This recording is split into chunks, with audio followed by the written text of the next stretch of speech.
dengan keycord lagi ya. Oke.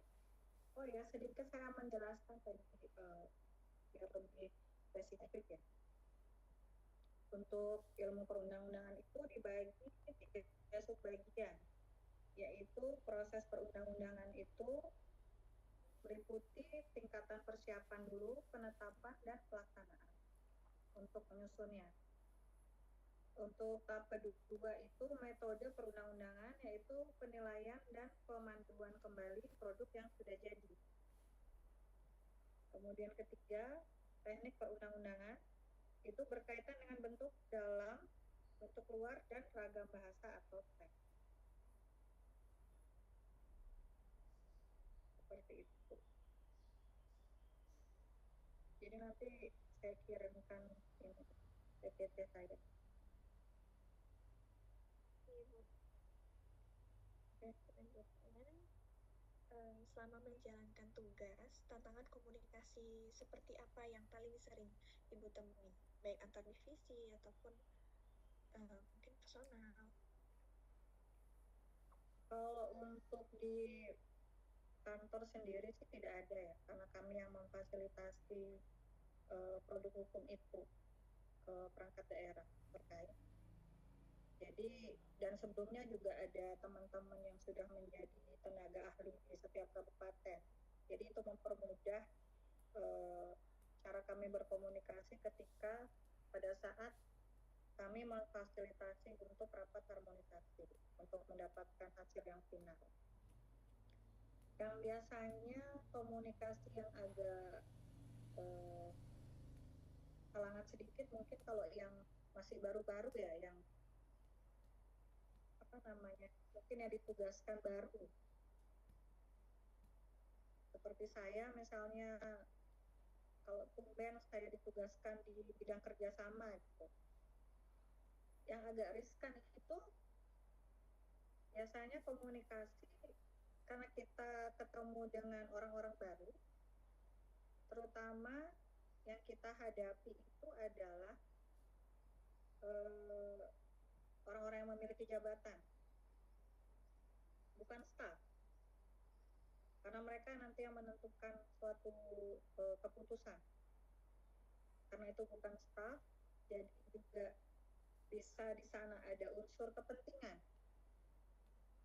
Jadi udah terbaca biasanya kalau ada unsur kepentingan gitu.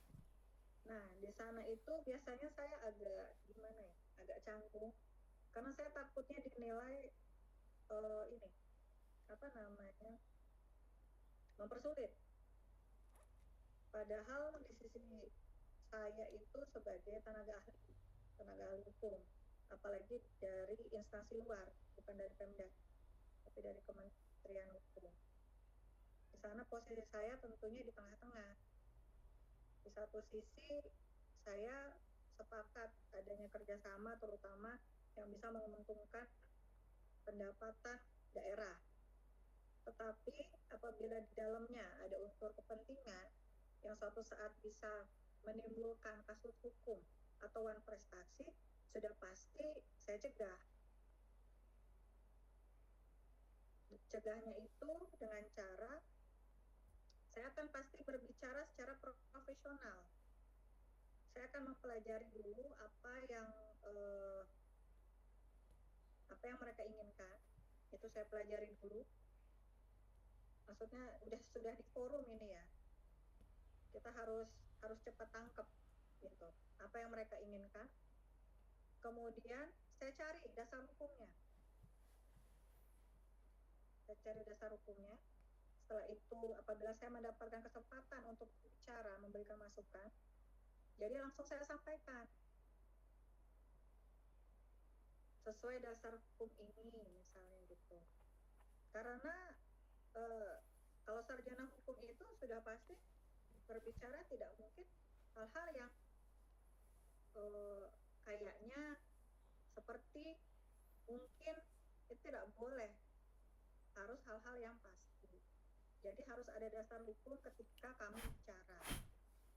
Jadi ketika perdebatan itu tuh yang membuat kuat debat kita menang itu adalah kita punya dasar untuk bicara. dan kita tidak memihak salah satu. Kalau perjanjian kerjasama itu kan sudah pasti kedua belah pihak kan, tapi kita ada di tengah-tengah.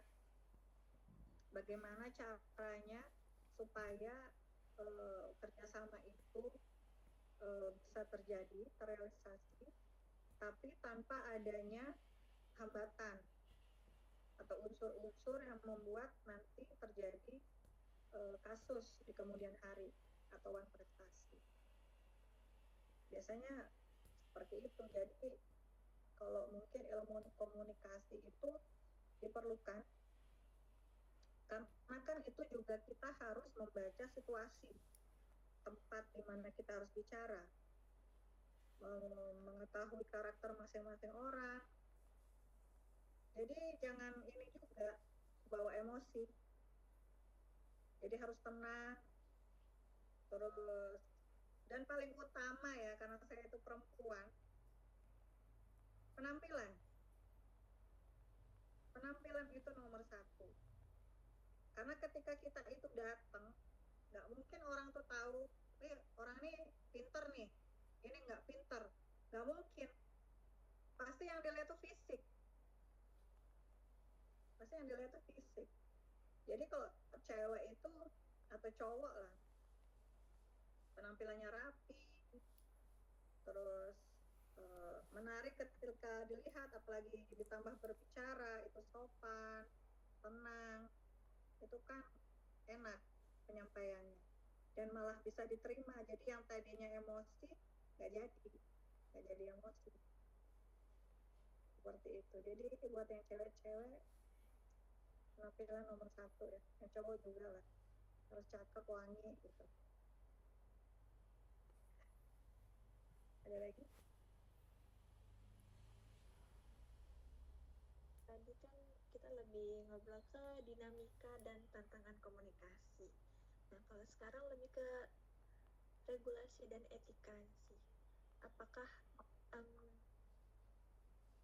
dalam penyusunan maupun sosialisasi regulasi, gimana prinsip etika komunikasi itu diterapkan, terutama ketika kita membahas suatu isu atau suatu rancangan yang sensitif.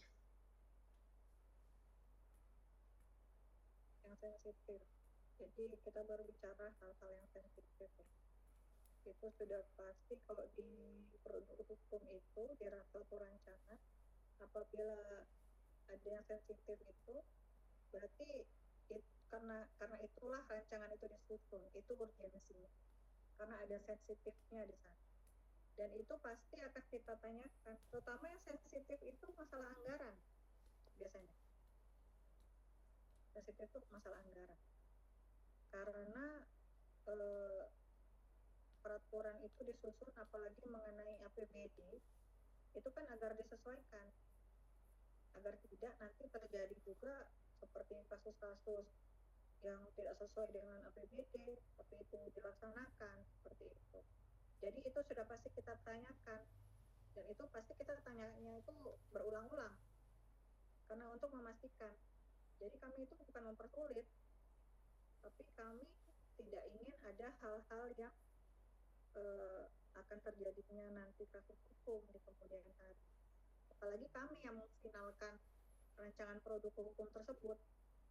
Biasanya sih kalau yang sensitif di anggaran. Nah, kalau di saya di bagian kerjasama, itu tuh yang sensitif banyak. Karena di sana itu banyak kepentingan. Itu banyak. Tapi cara saya itu, yaitu tetap menyampaikannya dengan tenang, dan saya punya dasar hukum yang kuat untuk menyampaikan itu. Misalnya, yang terbaru tentang tahura, itu di bawah Dinas Kehutanan Provinsi, Taman Hutan itu. Nah, itu mereka tidak punya anggaran untuk pemeliharaan dan pemanfaatan taman hutan tersebut. Mintalah bantuan ke Kabupaten Badung, karena Kabupaten Badung itu termasuk APBD yang terbesar ya kalau di Provinsi Bali.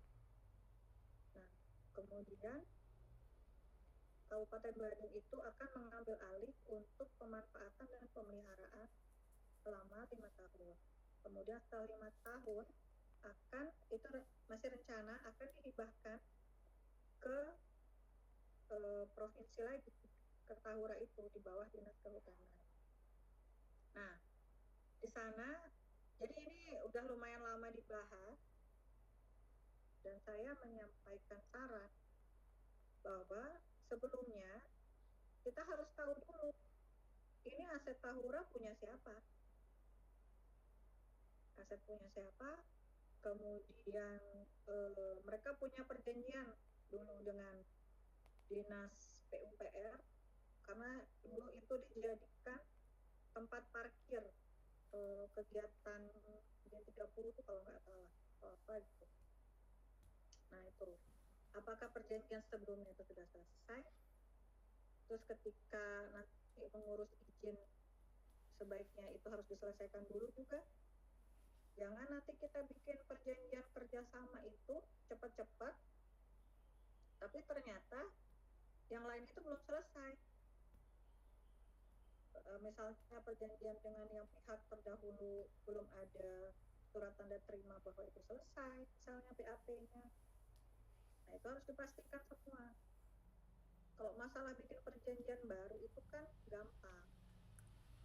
Yang penting urusan yang sebelumnya sudah selesai. Jadi jangan sampai kita membuat perjanjian kerjasama itu masih ada konflik di dalamnya. Itu sebenarnya tidak saya inginkan. Tapi saya itu terus-menerus seperti ingin ayo dong cepat kayak gitu loh. Saya nggak mau. Gitu. Karena semuanya harus beres dulu baru. Jadi komunikasi yang hal-hal seperti itu agak sulit. Ketika dari sana itu mungkin punya kepentingan, tapi saya tetap bersikeras dengan regulasi. Karena harus sesuai dengan itu. Kalau untuk di rancangan produk hukum, itu jarang sih ada yang terlalu sensitif. Kecuali masalah anggaran. Karena itu menyangkut mengenai APBD. Ada lagi? Kalau dalam penyampaian informasi ke publik, ini kami kurang tahu ya apakah masih ranahnya bidang ibu atau malah masuk ke bidang lain. Itu ada pedomannya nggak? Ada pedoman atau aturan tertentu lah dalam proses penyampaian komunikasi kepada publik gitu. Jadi aturan baru ini terus disampaikan ke publik itu ada aturannya nggak? Itu mungkin kalau penyuluh hukum kayaknya ya, karena mereka yang biasanya emang tugasnya itu menjadi narasumber yang sering ke masyarakat, misalnya terjun langsung dia ke masyarakat, itu mereka ada di bawah BPHN. Nah itu biasanya pasti mereka punya pedoman dan tata cara gimana menyampaikan. Tapi mungkin kalaupun mau saya bisa ini kasih informasi ke teman saya yang penyuluh hukum, ya penyuluh hukum madya itu tertinggi kalau jenjang itu dari muda ke madya. Saya bisa informasikan ke dia. Kebetulan dia orang Jogja.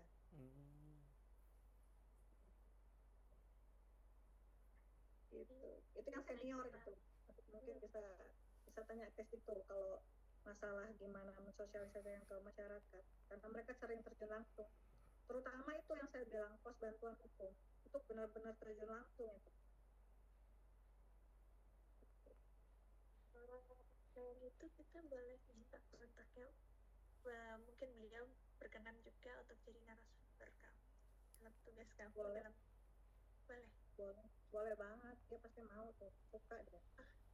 Itu kapan pengen diginiin? Dalam minggu ini sih. Minggu ini bisa tuh. Hari bisa. Coba nanti saya ikut dia ya. Iya. Apakah dia malam ini sibuk atau tidak? Siapa tahu hari ini juga bisa. Mungkin banyak tambahan dari dia mungkin. Karena hubungannya sama komunikasi kan. Kebetulan dia itu penyuluh hukum. Terus pengalamannya dia ke masyarakat banyak. nanti saya hubungi dia. Terima kasih banyak Ibu.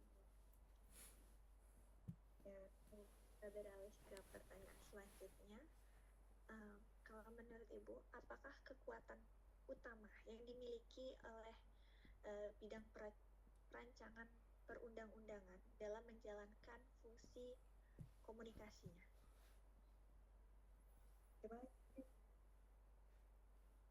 Gimana kekuatan utama, jadi plus dari bidang Ibu itu apa dalam menjalankan komunikasi dalam perancangan perundang-undangan? Itu sebenarnya hal yang harus paling kuat itu kita itu memang benar-benar memahami dasar hukum yang akan kita gunakan. Isi dari Undang-Undang 12 2011 tentang pembentukan peraturan perundang-undangan. Yang terutama tuh kuatnya harus di sana. Karena nanti lebih banyak yang digunakan pada saat komunikasi, semua yang ada hubungannya dengan Undang-Undang 12 tersebut. Jadi yang lebih dikuatkan itu. Kemudian dan bahasa hukum ketika digunakan pada saat penyampaian. Biasanya hanya itu.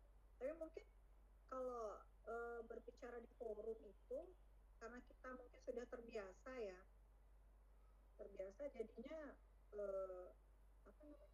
kayak belajar otodidak,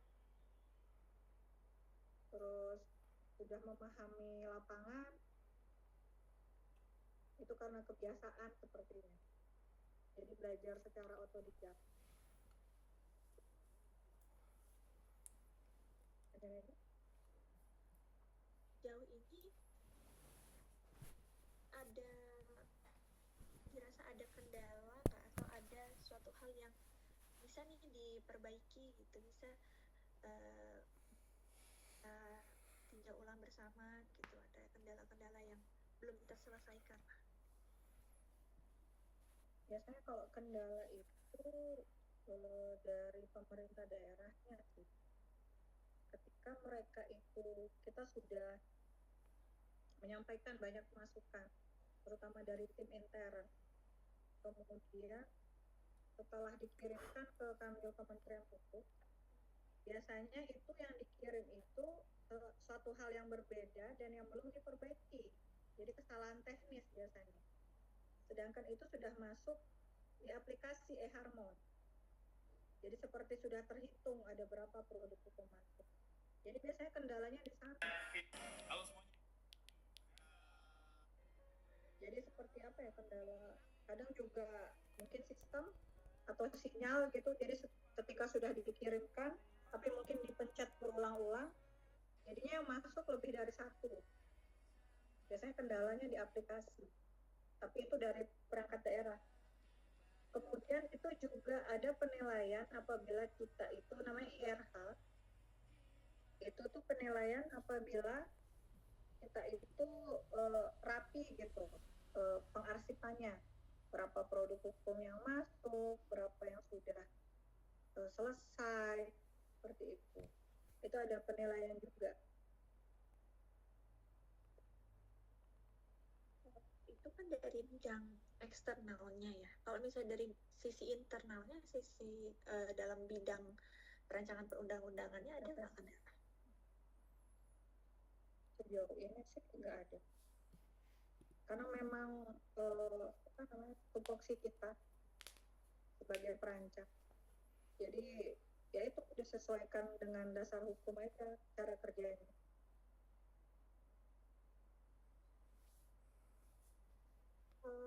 Sejauh ini tantangan terbesar yang dihadapi dalam membangun komunikasi yang efektif antara pemerintah dan masyarakat itu apa?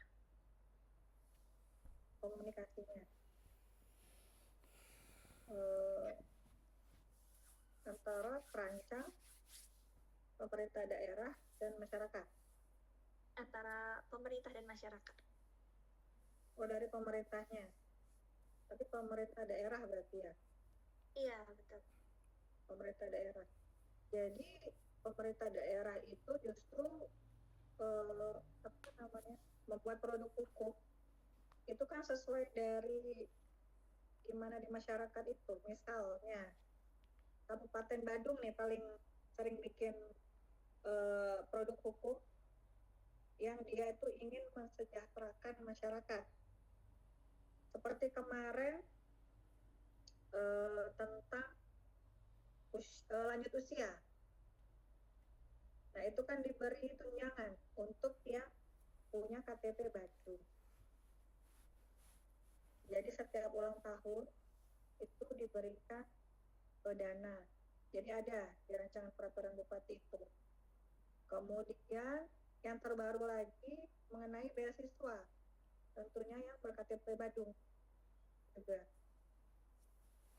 Jadi mungkin kenapa itu dibuat? Karena merasa APBD-nya besar, jadi dia ingin mensejahterakan masyarakat Kabupaten Badung dengan cara untuk berlaku adil gitu ya. Jadi dengan produk hukum tentang usia lanjut dan beasiswa. Nah, ini nanti juga beasiswa ini setelah menjadi sudah ditetapkan menjadi peraturan bupati, ini nanti akan dibawa ke bidang kerjasama. Karena ada beberapa sekolah nanti yang akan diajak kerjasama mengenai beasiswa tersebut. Jadi tidak semua sekolah. Jadi ada beberapa sekolah yang akan diajak kerjasama. Dan itu semua udah tertuang di peraturan bupati itu. Jadi mungkin komunikasi ke masyarakatnya, mungkin mereka banyak menampung masukan ya. Apa yang harus dilakukan dengan APBD yang besar. Jadi dengan cara membuat peraturan seperti itu. Jadi sudah pasti mensejahterakannya, tapi ada payung hukumnya. Jadi lebih jelas dan pasti tidak akan terjadi konflik, karena pasti harus disesuaikan dengan peraturan bupati tersebut.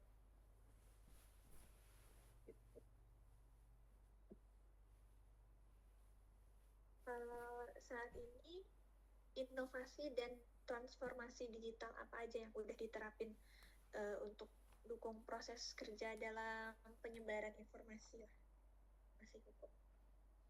Kalau penyebaran informasi hukum, yaitu saya bilang tadi, itu ada di JDIK. Jadi semua produk hukum itu yang sudah ditetapkan ada di sana semua.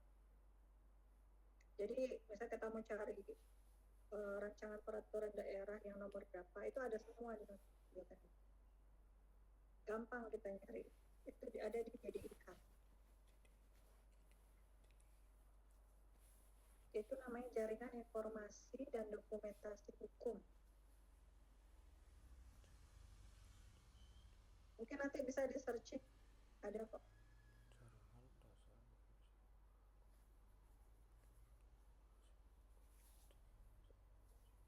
Yang terakhir. Akhirnya terakhir. Ada nggak hal yang menurut Ibu penting diketahui masyarakat mengenai proses penyusunan peraturan yang mungkin selama ini masyarakat itu kurang paham, kurang tahu karena nggak ngerti lah prosesnya seperti apa. Tapi menurut Ibu itu penting buat mereka tahu. Kalau masyarakat kayaknya mereka tuh nggak terlalu mau tahu ya gimana menyusunnya. Tahunya rata-rata pasti sudah ada. Karena yang diajak komunikasi secara langsung mungkin melalui FGD sebelum sosialisasi itu sudah pasti itu perangkat daerah terkait, akademisi yang sudah pasti dari awal, dan dari awal yang menyusun itu kan dari perangkat daerah terkait, mereka yang punya produk hukum dibantu dengan akademisi, dan saya sebagai perancang itu membantu menyempurnakan. Dan saya juga harus tahu urgensi membentuk produk hukum itu untuk apa, dan kegunaannya nanti di masyarakat itu apa, karena supaya tidak di masyarakat itu nanti bisa menimbulkan hal-hal yang tidak baik. Itu kan harus justru menjadi payung hukum. Nah, saya keterlibatannya itu di situ. Jadi biasanya kalau perancang itu bukan penyusun. Jadi pemrakarsanya itu dari perangkat daerah yang punya inisiatif, atau enggak DPRD yang punya inisiatif untuk membuat produk hukum. Biasanya dibantu akademisi apabila mereka punya anggaran, dibantu akademisi. Kemudian mengundang kami perancang itu untuk menyempurnakan dari teknik penulisan, terus hierarki peraturan perundang-undangan, asas hukum, seperti itu. Jadinya kalau masyarakat kayaknya mereka nggak terlalu begini deh, gimana nyusun, tahunya kayaknya udah jadi. Biasanya lebih ke sosialisasi ya, kita punya ini nih sekarang gitu, atau enggak FGD. Seperti saya ada besok FGD mengenai penyelenggaraan jalan provinsi. Nah itu mungkin dari teman-teman saya mungkin belum ada yang menyampaikan di kabupaten lain. Adanya kerjasama, harus ada kerjasama antara provinsi dan pemerintah daerah mengenai jalan. Karena jalan provinsi itu kan biasanya yang di jalan raya besar itu namanya jalan provinsi. Kalau kayak shortcut itu jalan nasional. Nah, jadi mungkin nanti pertanyaan saya itu mungkin ke dinas PUPR itu, apabila terjadi sesuatu di jalan provinsi, sudah pasti yang akan menangani cepat dan langsung itu kan dari pemerintah daerah Buleleng. Nah, jadinya bentuk kerjasamanya itu apa saja yang akan dilakukan. Gitu. Mungkin lebih ke itu sih. Kalau masyarakat untuk ingin tahu, kayaknya enggak. Tapi kalau diselenggarakan seperti FGD dulu sebelum perancangan tersebut ditetapkan, ya saya harus menerima masukan dari masyarakat. Apa yang menjadi kendala mereka mungkin. Jadi kan nanti bisa dituangkan di rancangan itu. Gitu. Sudah, terima kasih banyak. Udah itu aja. Iya, sudah. Nanti saya infokan ke teman saya dulu kapan dia bisa ada waktu. Terus nanti saya kasih nomornya kalau bisa. Nanti biar bisa hubungi. Ya nanti saya kasih tahu dia dulu. Jadi mungkin kalau mengenai komunikasi ke masyarakat, terus apa saja yang dikomunikasikan, itu mungkin dia lebih ini ya banyak. Karena dia penyuluh hukum Pak. Tugasnya dia. Jadi kita tuh kayak tugasnya tuh gini, saya perancang peraturan perundang-undangan, saya menyempurnakan produk hukum, kemudian ada namanya jabatan fungsional analis hukum, dia menganalisa apa yang sudah disempurnakan oleh perancang, dan kemudian akan disosialisasikan hasilnya oleh penyuluh hukum. Kalau di Kementerian Hukum itu ada bidang humas, komunikasi dan media. Ada. P2L ada. Tapi biasanya mereka itu yang ini ya, tugasnya kalau yang saya lihat selama ini seperti dokumentasi, ke sosmed, itu lebih ke mereka sih. Terus untuk mengadakan podcast. Oh ya, itu kan ada podcastnya juga. Bisa kok dilihat di IG, di Kementerian Hukum Bali, sering ada podcast gitu. Dan kegiatan-kegiatan kita tuh ada situ rapat harmonisasi, penyuluh hukum tuh ada. Bisa dilihat di IG. Kalau rekan kerja yang bidang humas atau komunikasi media, kira-kira ada yang berkenan nggak? Bisa jadi narasumber kami. Ada, boleh. Mungkin mereka itu nggak mau. Nanti ya saya cari orangnya yang lebih berkompeten untuk menjawab itu ya. Siapa gitu. Kalau yang penyuluh hukum sih dia udah madya dan dia senior banget. Jadi maksudnya pengalamannya dan jam terbang itu lebih banyak. Jadi sama penyuluh hukum dan humas ya. Penyuluh hukum perlu. Kita perlu tahu buat ke masyarakat. Ya. Boleh. Jadi dia sudah pasti mensosialisasikan hal-hal yang sudah dibuat, misalnya kayak KUHP mungkin, atau ada yang sudah dibantu oleh perancang untuk menyusup, itu yang mereka sebarluaskan nantinya. Tapi bisa sebenarnya langsung. Nih, sebelum selesai dokumentasi dulu. Oke. Ini bakal di screenshot. Oke. 3, 2, 1.